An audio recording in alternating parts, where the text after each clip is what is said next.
Hey everyone, welcome to the GRE How-To series where we make studying for the GRE a lot more tolerable. Today I'm going to share some really key tips on one of the most requested videos that I have ever received. How to score a 6 on the GRE issue essay.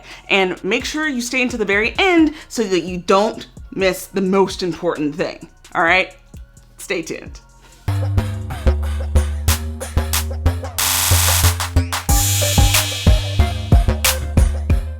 Hey everyone, welcome back, and today I would love to celebrate the more than 900 subscribers who have come to join me on this journey. Thank you so much for your subscription.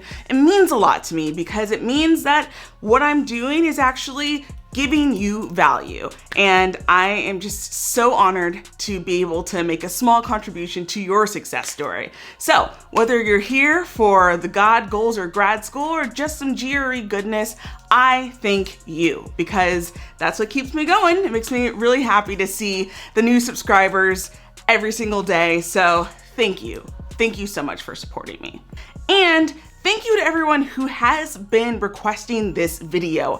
I know that so many of you are really nervous about the GRE essays, and I am here to help. If you haven't seen any of my other videos on how to score a 6 on the GRE essays, click up here and I'll have a little playlist ready for you on the other side. So I've talked a lot about GRE essays in the past, and you know what? You all want more, and that's cool. So today we're going to talk about the 3 things you must do in order to increase your chances of getting a 6 in the issue essay. But first, let's just talk about what the purpose of this essay is in the first place. I really think it's important for us to get grounded on the why so that we can actually try to figure out a way to approach this that works for us. I'm going to give you some ground rules and some things to think about, and perhaps once you know a little bit more about the goal behind the essay, maybe you'll find out ways to add your own flair to it. One of the primary goals of the issue essay is just to show your ability to think critically and thoughtfully present your point of view.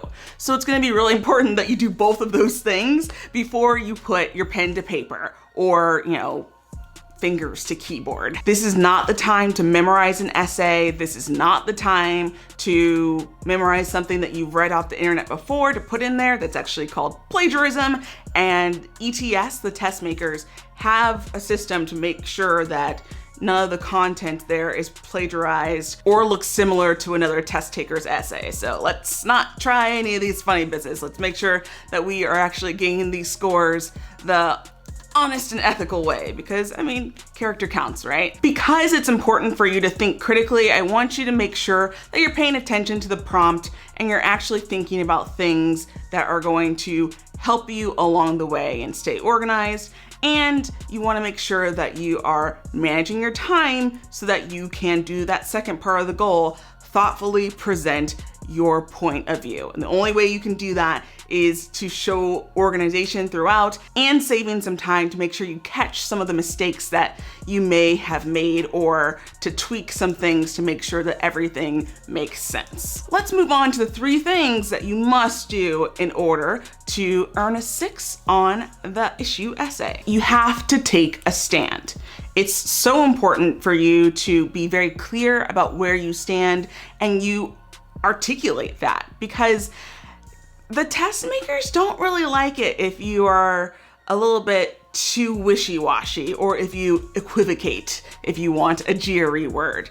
You want to be able to show clearly that you have a point of view, even if personally you are thinking about it both ways. It's actually okay that you might not feel as strongly as I'm telling you to write, but I'm telling you to write in a strong stance because it just makes it a lot easier for your grader to understand what you're getting at. Now, the next tip I have for you may seem like a contradiction, but it's not. It's just something that adds a little bit of complexity to your essay.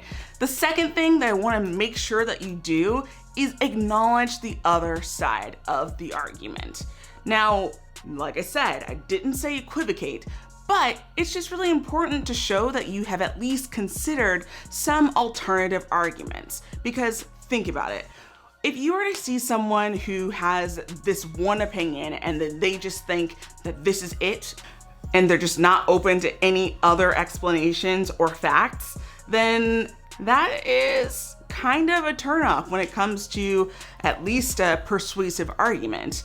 Now, if someone else comes up to you and has a strong point of view and then acknowledges that there are some exceptions to the rule, but then also offers some evidence to really back up why they think their position is strongest, then it's a lot easier for you to be convinced. That is basically how it works in the testing context as well. You want to be able to give credence to another point of view, but you don't want to undermine your main thesis. What that means is that don't pick a killer argument that just completely just shatters the credibility of what you're fighting for. And in fact, if you feel like the only rebuttal that you have is something that is pretty damning to your argument, you might want to think about really making sure that you have enough evidence in your paragraphs for your stance to actually seem credible. Notice what I'm saying here. I'm saying address a counter argument, but also make sure that you provide enough evidence that make it seem like your argument overall still stands.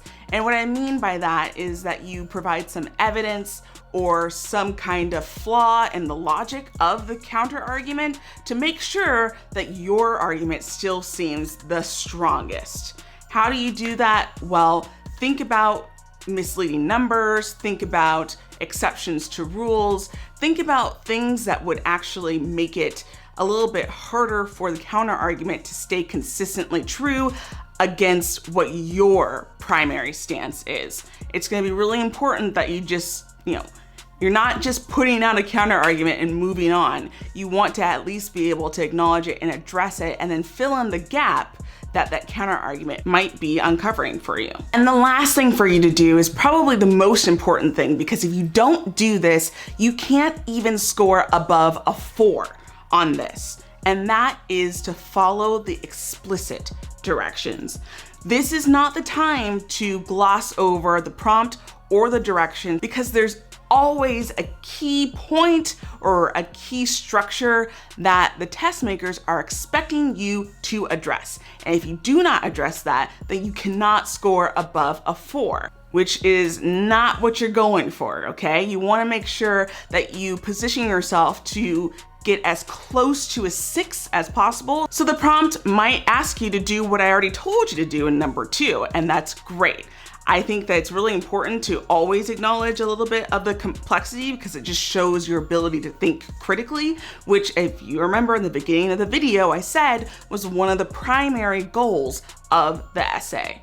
Just pay attention to what the prompt says and make sure you just follow the directions, because it's going to ask you to address something specific and you're not going to be happy if you forget to do so. As always, you always want to make sure that you're leaving time to wrap up your essay and give it another read so that you can make sure you can clear up any typos or any flaws in the structure. If you want any more advice on that, then click up here, because that is one of my first video that kind of goes over the key things that you need to do in both essays. Realize the audio is less than desirable, but hey, if you're interested in me re-recording that, let me know, give me a thumbs up. The content still stands. It's really important for you to, ignore the technical difficulties in my old videos. As you can see, I have definitely upgraded.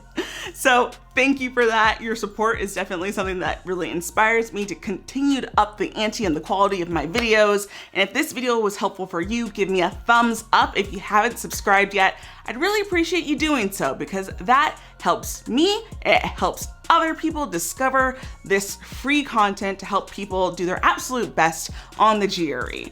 Until the next video, I'll see you next time.